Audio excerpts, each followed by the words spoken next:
नमस्कार, मैं हूं खान। दिन भर की खबरों में सबसे पहले डालती है नजर आज के मुख्य समाचारों पर। किसानों ने हनुमानगढ़ केंद्रीय सहकारी बैंक के समक्ष डाला महापड़ाव। ग्राम सेवा सहकारी समिति रतनपुरा में हुए गबन की जांच, एसओजी से करवाने और घोटाले के आरोपी पूर्व व्यवस्थापक को गिरफ्तार करने की मांग। जिला कलेक्टर से हुई वार्ता रही सकारात्मक, महापड़ाव व धरना हटाया।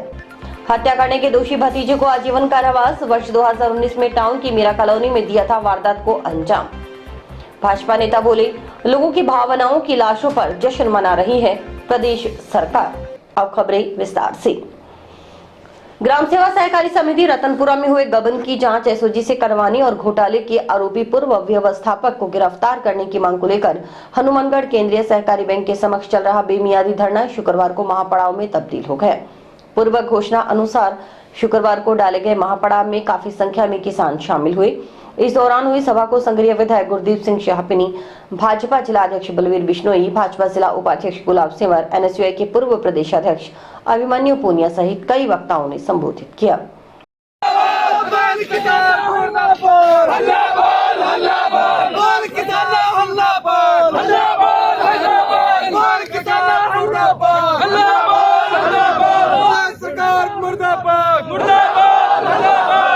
प्रशासन मुर्दाबाद,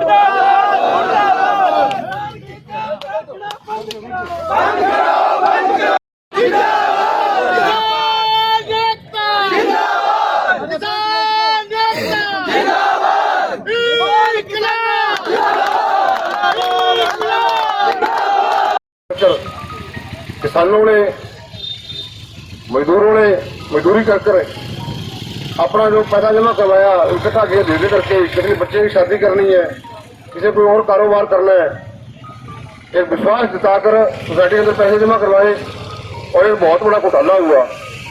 ये रतनपुरा सोसाइटी के अंदर ही नहीं है। अभी हम गांवों के अंदर जब गए थे 4 से 14 तारीख तक, तो कई सोसाइटियों का ऐसा मामला आया जो एमडी साहब के पास शिकायत की पर कोई उस पर गौर नहीं की गई। अपने को सभी को इकट्ठे होकर लड़ाई लड़नी पड़ेगी। ये किसान मजदूर का मामला है जो बेचारों ने दिन रात मेहनत करके ठंड के अंदर काम कर करके मजदूरी के पैसे जोड़कर और जमा कराए। हमने पैसे बैंक को दिए हैं, ना कि उसको जो इनका सेक्रेटरी था उसको दिए हैं। उसकी जमीन कुर्क करे, कुछ ना करे, पर बैंक किसानों का कर्जा लुटाए, व्यापारियों का कर्ज जो पैसा लिया वो लुटाए। और एमडी को सिर्फ लोगों की आंखें पूछने के लिए एपीओ से क्या होता है, उसको सस्पेंड करना चाहिए। उसकी भी काफी दावरी हिस्सेबाजी हो सकती है इसके अंदर। जिसने कभी सोसाइटी को संभाला ही नहीं, करोड़ों रुपयों का लेन देन हुआ, 11 करोड़ का सामने आ रहा है, बाकी पता नहीं और कितना आएगा। इस कारण मैं सभी से निवेदन करूंगा, जब भी कोई हमारे को वायर लगाए तो हमारे को अपना काम छोड़कर सभी को साथ देकर जिनका पैसा जमा कराया था, जिनके साथ धोखाधड़ी हुई है, उनका अपने को दिन सहयोग करना चाहिए। मेरे को जब भी आप बुलाओ, चोर जिसका कुत्तर था उसके बाद चोर थे, सबसे बड़ा चोर वो था। उसके बाद उस छोटी चोरियां की, लेकिन सबसे बड़ी चोरी रतनपुरा सोसाइटी के अंदर हुई। हमारा दुख है कि राज्य का एक व्यक्ति इन किसानों को संभालने के लिए नहीं गया। राज्य का एक व्यक्ति, जिला प्रशासन का एक अधिकारी इन किसानों को संभालने नहीं गया। और पिछले 9 दिन से यहां पर लगातार बैठे हैं। 7 दिन में हमें जांच पूरी करने के लिए कहा था कि 7वें दिन आपको जांच देंगे, लेकिन अभी भी जिला प्रशासन के एक अधिकारी ने इनसे मुलाकात नहीं की, इनको अपनी स्थिति से अवगत नहीं कराया। कहीं न कहीं जांचों को बार बार बदलने का प्रयास किया जा रहा है, किसानों को गुमराह करने का प्रयास किया जा रहा है। मैं तो समझ साथियों से कहूंगा कि आज रतनपुरा ग्राम के मेरे माता पिता समान बुजुर्गगण आए हैं, युवा साथी आए हैं, कि अगर इस आंदोलन और में अगर आम किसान और जिसके साथ कुठाराघात हो चुका है, जिस किसान के रुपए चले गए हैं, उसको बार बार गुमराह किया जा रहा है, अगर उस किसान की पाई को वापस नहीं दिया गया तो इस जिले के अंदर सबसे बड़ा आंदोलन होगा। और अभी तक आंदोलन, ऐसा आंदोलन पहले कभी देखा नहीं होगा। राजनीतिक दल के नाते संबोधन नहीं करूंगा। जो लगातार इस संघर्ष को, इस रतनपुरा ग्राम सेवा सहकारी समिति और जो इस सहकारी समितियों में जो भ्रष्टाचार हुआ, जो घोटाला हुआ, उसकी अगुवाई अगर रतनपुरा गांव के लोगों ने की है तो उनका मैं पुनः अभिनंदन करता हूं, उनका आभार प्रकट करता हूं कि उन्होंने इस पूरे जिले के किसान की आवाज उठाई है। क्योंकि इस बैंक में, इस सहकारिता में जो 3 साल से लगातार घोटाले और बैंक प्रबंधक के मार्फत घोटाले, ये सबसे पीड़ादायी। किसान की तरक्की का रास्ता, किसान को आगे बढ़ने का रास्ता, वो है सहकारिता क्षेत्र। और आज जो सहकारिता क्षेत्र में किसान के साथ भारी लूट और किसान की जागरूकता नहीं होने की वजह से 14 दिसंबर को जब कलेक्टर महोदय के साथ वार्ता हुई तो जो अजीब बात सामने आई कि कोई अगर बैंक का कर्मचारी पैसे खा जाता है तो उसकी संपत्ति से भरपाई होगी। अरे भैया पूछने वालों है, मैं बैंक ने दिया, सोसाइटी ने पैसा दिया, कर्मचारी ने दिया। माननीय विधायक जी बैठे हैं तो मैं तो आग्रह करना चाहूंगा कि अब जब भी विधानसभा चले, विधानसभा सत्र आउट हो, तो इस बात को प्रमुखता से सदन में रखना चाहिए। सारा मैं वो कहना चाहूँ, मंजिलें उन्हीं को मिलती है जिनके सपनों में जान होती है। पंखों से कुछ नहीं होता, हौसलों से उड़ान होती है। हौसला बना के रखियो, डटे रहियो। जब भी पतो लगे जगदिन भी सोसाइटी में रतनपुरा वो गमन हुए है। मैं कलेक्टर साहब कराया, रति राम जी बुदानी और सारा बैठे है, तो कलेक्टर महोदया भी जिन्हें कोई पल्लू गेड़ा आठा को नहीं, तो मैंने मिल कौन पाया। भी बाद में दोबारा थारो संदेश गयो भी आज आप एमडी को घेराव करना है, तो थारा बीच में आगे खड़ा हो गया। एक किसान परिवार की छोरी हूँ, एक किसान परिवार की बीननी हूँ। जब भी बात कोई पानी की, खाएगी, लहरांगी या कोई भी समस्या हो तो मन्ना में बताने की जरूरत कोनी थे। हमेशा देखो भी लगातार जब भी राजनीति में आई हूँ, 14 साल थारे सागे खड़ी हूँ। महापड़ाव में शामिल किसानों में उनकी अगुवाई कर रहे विभिन्न पार्टियों के नेताओं की ओर से सर्किट हाउस में पहुंच रहे जिला प्रभारी मंत्री गोविंद राम मेघवाल का घेराव करने की पूर्व घोषणा के चलते मौके पर भारी पुलिस जाब्ता तैनात रहा। इस पर किसान प्रतिनिधियों की जिला प्रभारी मंत्री के हनुमानगढ़ पहुंचने से पहले ही कलेक्टर रुक्मणी रियार सिहाग के साथ उनके चैम्बर में वार्ता करवाई गई। वार्ता सकारात्मक रही। वार्ता के बाद किसान प्रतिनिधियों ने जिला प्रभारी मंत्री का घेराव करने का निर्णय वापस ले लिया।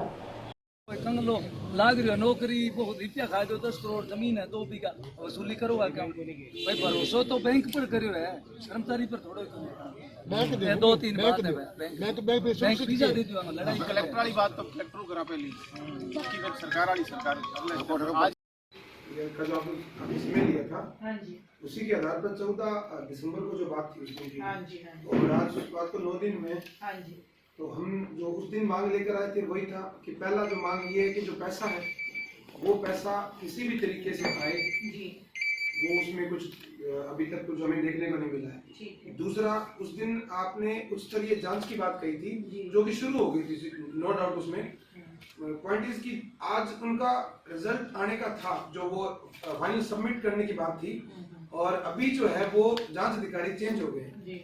साहिबान से आज किसान साथियों की, जो ग्राम के किसान साथी संघर्ष समिति में थे, और सभी पार्टी के पदाधिकारियों की सकारात्मक वार्ता हुई है। निश्चित रूप से उसके कलेक्टर साहिबान ने बताया है कि हम व्यक्तिगत किसानों के मुकदमे दर्ज किए जाएंगे। जो किसान साथी अपना मुकदमा दर्ज करवाना चाहता है वो थाने के अंदर अपनी एप्लीकेशन दे, एसपी साहब को अपनी एप्लीकेशन दे, और जांच पूर्णतः सेकंड प्राइमरी की जांच पूरी हो चुकी है। मंडे को जांच आ जाएगी।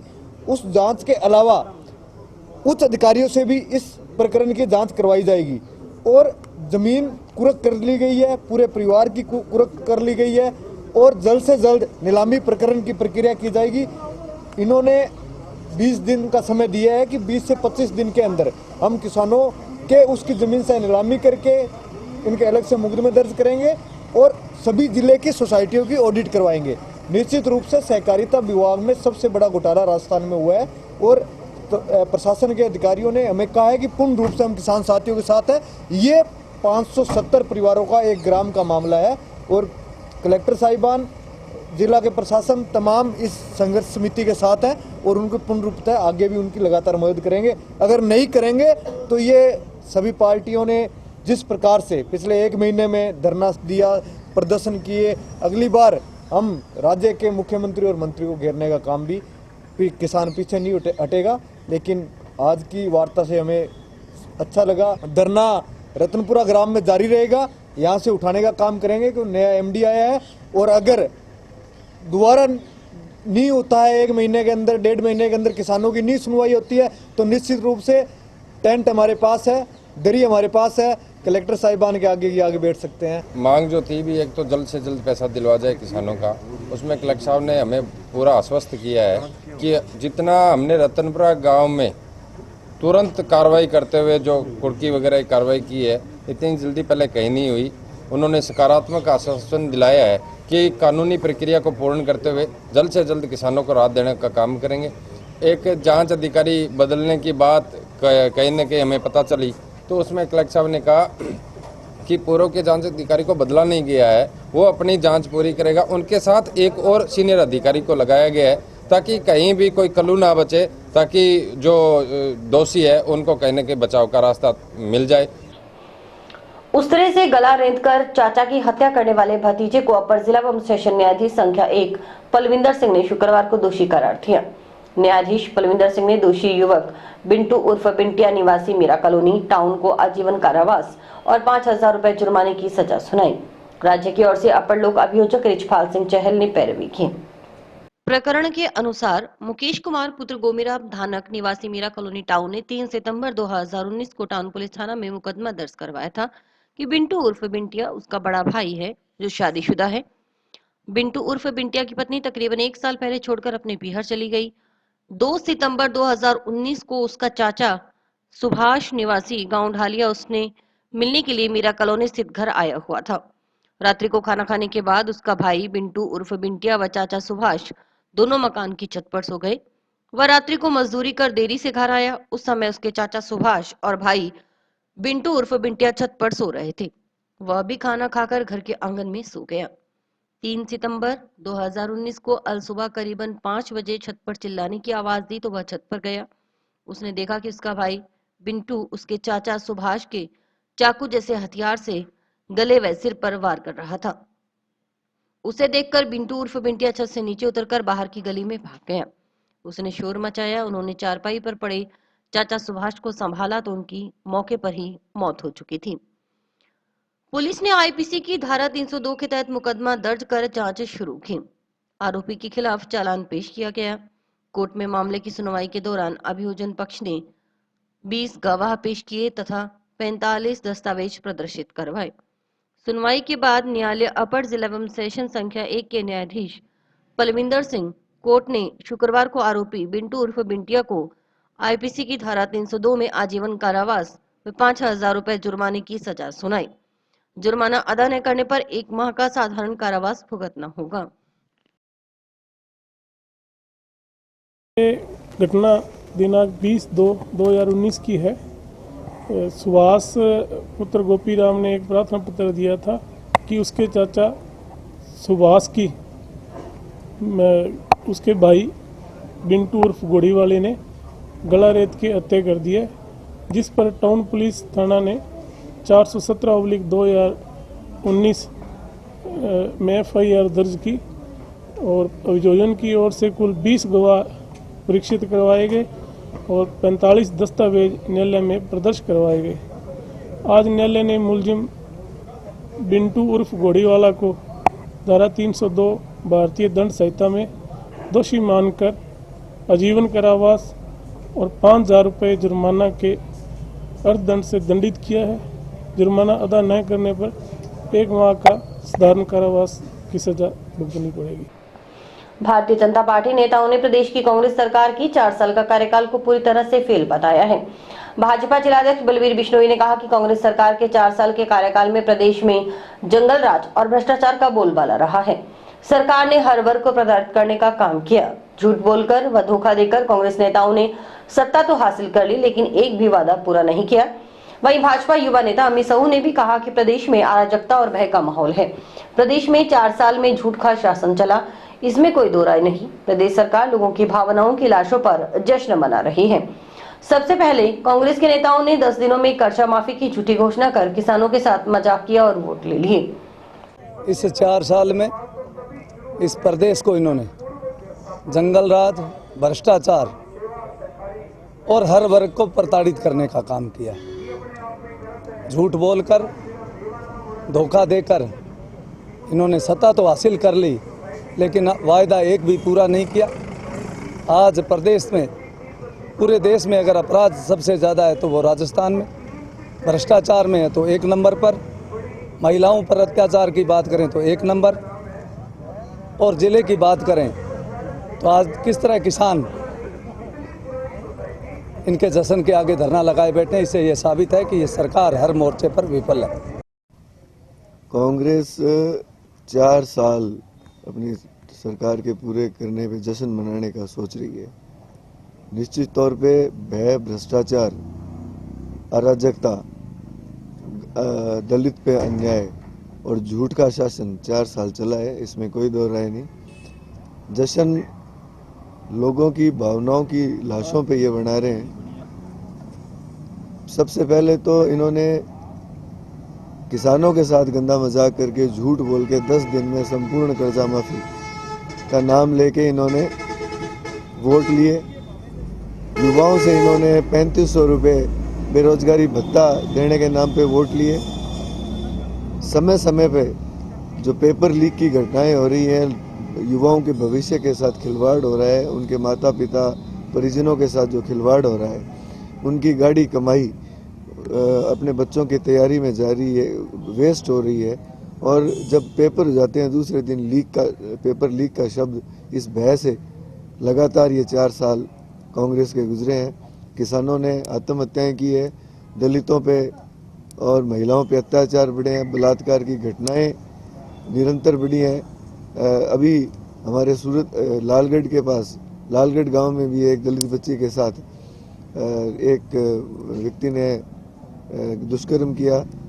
ऐसी अनेकों घटनाएं इस सरकार के माथे पे कलंक है। मुझे नहीं पता, समझ में नहीं आ रहा कि किस तरह से अपनी 4 साल पूरा होने का जश्न मना रही है। निश्चित तौर पे पूरा प्रदेश इस सरकार से त्रस्त है और इनकी उल्टी गिनती जो होटलों में बैठ के इन्होंने अपना समय व्यतीत किया अपनी सरकार को बचाने का, तो ये इस बात का तो जश्न मना सकते हैं कि चलो शुक्र है 4 साल गए, हमारी सरकार बच गई। इसके अलावा इनको जश्न मनाने के लिए इनके पास कुछ नहीं है।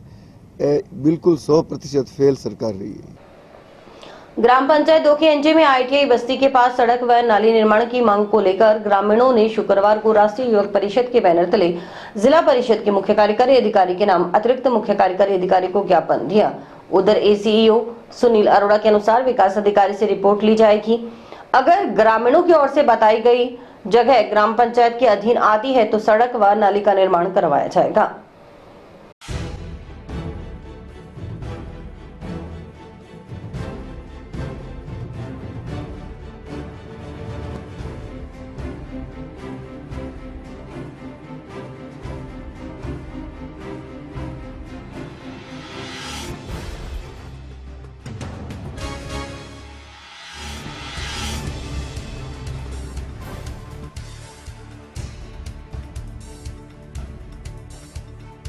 वार्ड नंबर 2 ITI आबादी से आए हैं सर। यहाँ पे बहुत ही हाल बुरा है इस आबादी का।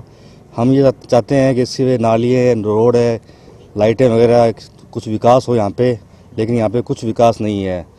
हम यहाँ पे जीवन यापन कर तो रहे हैं, लेकिन लगता नहीं कि हम शहर के निवासी हैं।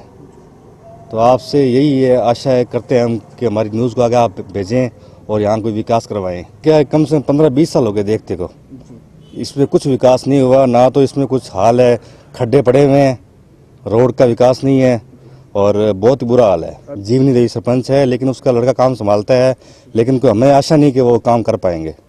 और मैं ITI बस्ती से हूँ, 2 नंबर वार्ड से। हमारी यहाँ गलियाँ बहुत गंदी है और वहाँ लंघने के लिए जगह नहीं है। बरसात आ जाती है तो बहुत दिक्कत आती है उसकी। हमारी गलियाँ बननी चाहिए और खाली और एक नाला। बीमारी तो होगी, मच्छर बनता है। ये 2 केंद्र के अंदर रेलवे लाइन के आसपास और आई बस्ती के पास कोई जगह है, इनका मोहल्ला है, कोई वार्ड है जिसके अंदर की ना तो सड़कें बनी है इन्होंने जैसा बताया, और ना ही वहाँ नालियाँ बनी है और काफ़ी बुरी स्थिति है। तो इन्होंने ज्ञापन दिया है अभी, तो मैं अभी विकास अधिकारी को ये प्रेषित करूँगा, उनसे जल्दी रिपोर्ट लेंगे, और अगर ये ग्राम पंचायत के उसमें आता है, एरिया में आता है, तो जल्दी इस काम को करवाया जाएगा।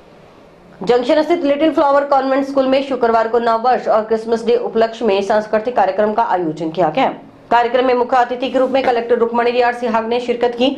अध्यक्षता little flower education society Bikaner प्रधान फादर साजू अगस्टिन ने की।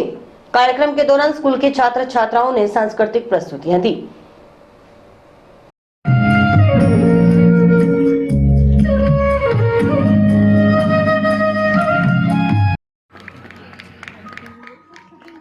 Aurora, 9th Jasmine, and Arihan, 9th Jasmine.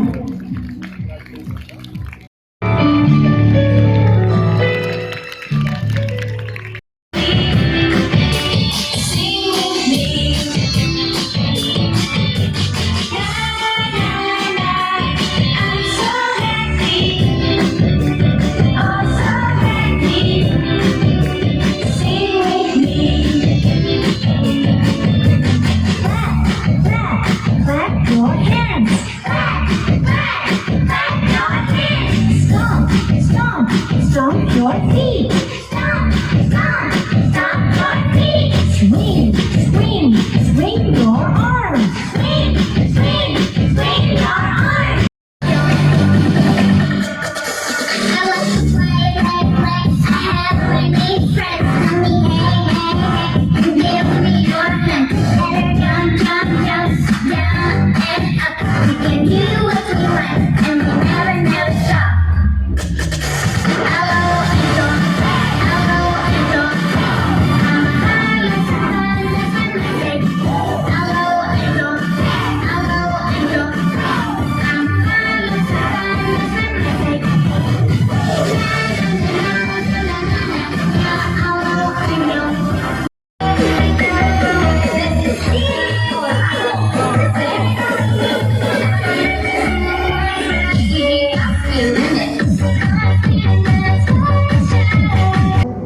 आज हमारे school little flower convent school में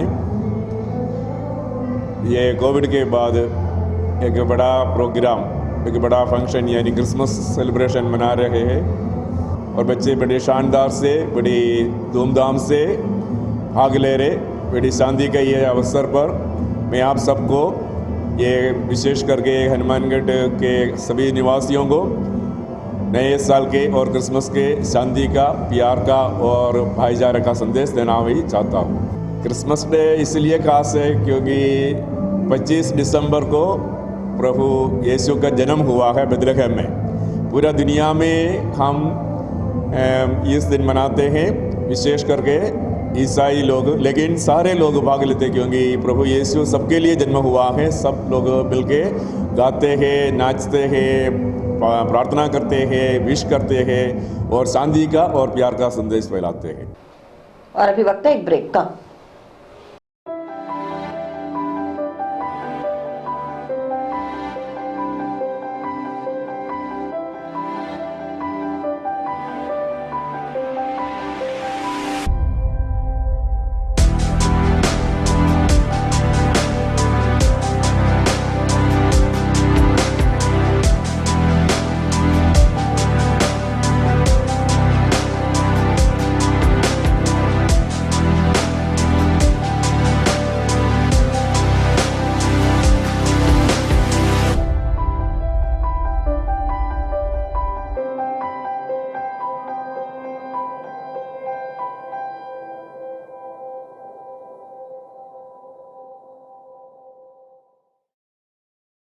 नौहर के नव शक्ति कार्यालय में शुक्रवार को कॉमेडियन मुकेश सोनी का अभिनंदन किया गया। वरिष्ठ व्यापारी श्याम सुंदर भूकरकेवाला व एजेंसी एसोसिएशन के दिनेश भूकरकेवाला, मधुर और शुभम भूकरकेवाला ने माला पहनाकर तथा शॉल ओढ़ाकर मुकेश सोनी का सम्मान किया।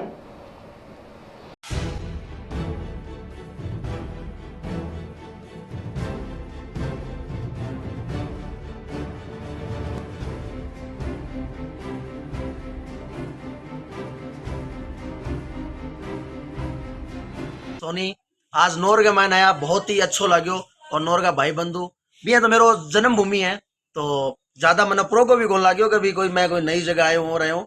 हाँ, काफी समय बाद आया तो बहुत अच्छो अटे महसूस। सभी भाई बंधु बहुत ज्यादा प्यार अटे दियो है, और आप भी उम्मीद है कि प्यार है जिको मारता ही बरसात हो। अगर ते नहीं देखी है अगर कॉमेडी, तो आप भी मुकेश कॉमेडी जाकर देखो। और राजस्थानी भाषा ने, मारवाड़ी भाषा ने आपने और माने मिल गए एकजुट और इन्हें मान्यता दिलानी है। केंद्र और राज्य सरकार के आदेशानुसार जिले में 19 दिसंबर से 25 दिसंबर तक सुशासन सप्ताह मनाया जा रहा है। इसके तहत शुक्रवार को सूचना एवं प्रौद्योगिकी एवं संचार विभाग की ओर से कलेक्ट्रेट सभागार में डीएलओ की कार्यशाला का आयोजन किया गया। इसमें सुशासन सप्ताह के तहत संपर्क पोर्टल पर दर्ज शिकायतों का गुणात्मक निस्तारण करने के निर्देश डीएलओ को दिए गए।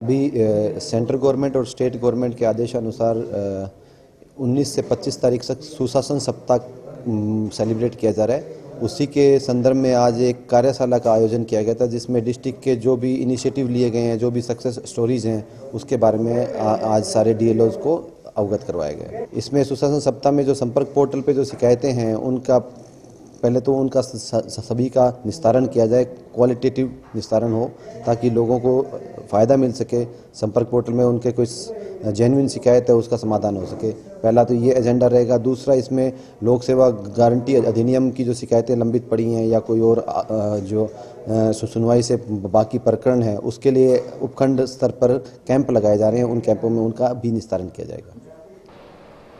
जंक्शन की हाउसिंग बोर्ड कॉलोनी में क्रिकेट सट्टा लगाकर बुक्की चलाते पकड़े गए तीनों युवकों को पुलिस ने शुक्रवार को न्यायालय में पेश किया। जंक्शन पुलिस ने गुरुवार शाम को हाउसिंग बोर्ड कॉलोनी के एक मकान में चल रही क्रिकेट बुक्की पर कार्रवाई करते हुए मौके से करण अरोड़ा निवासी वार्ड 3 गोल बाजार मंडी डबवाली जिला सिरसा, मोहित गोयल निवासी ward 5 housing board colony Hanumangarh junction और ताराचंद निवासी वार्ड 19 सुजानगढ़ जिला चूरू को गिरफ्तार किया है।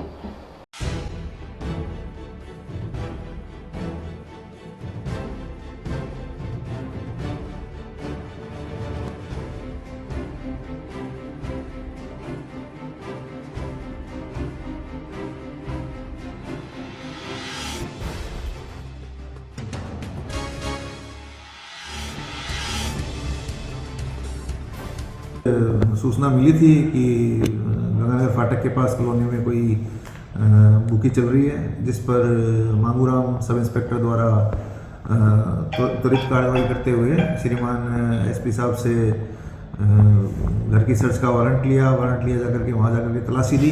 तो दौरान तलाशी वहाँ पे 3 व्यक्ति मिले जो सट्टा बुकी का कार्य कर रहे थे, और उनके पास में LCD लगी हुई थी, लैपटॉप था, कुछ मोबाइल थे जिन पे वो सट्टे की खाई वाली और लगाई वाली का कार्य कर रहे थे। इस पर मांगूराम जी ने कार्रवाई करते हुए थाने में आज मुकदमा दर्ज करवाया, जिसका अन्वेषण किया जा रहा है। क्रिकेट बुक है, ये क्रिकेट बुक है जो मोबाइलों से सट्टे की टाइप में लगाई वाली खाई वाली की जा रही है। हाँ, हिसाब किताब मिला है, जिसके अनुसंधान के दौरान देखेंगे कितना क्या है। और इसमें मोबाइल मिले हैं, लैपटॉप मिला है और मशीन मिली है बकायदा उसको जो रिकॉर्डिंग की। नोहर कस्बे की धान मंडी में दीवार के नीचे से रिसकर आ रहा अनाज मंडी व्यापारियों के लिए परेशानी का सबब बना है। जानकारी के अनुसार यहां अनाज मंडी गेट के पास दीवार की दूसरी तरफ से घरों का पानी रिसकर दीवार के नीचे से मंडी में आ रहा है। इस कारण अनाज मंडी में पड़ा अनाज भीग जाता है। मंडी व्यापारियों ने बताया कि इस संबंध में बार बार कहने के बाद भी न तो संबंधित मकान मालिक ध्यान दे रहे हैं और न ही अनाज मंडी प्रशासन।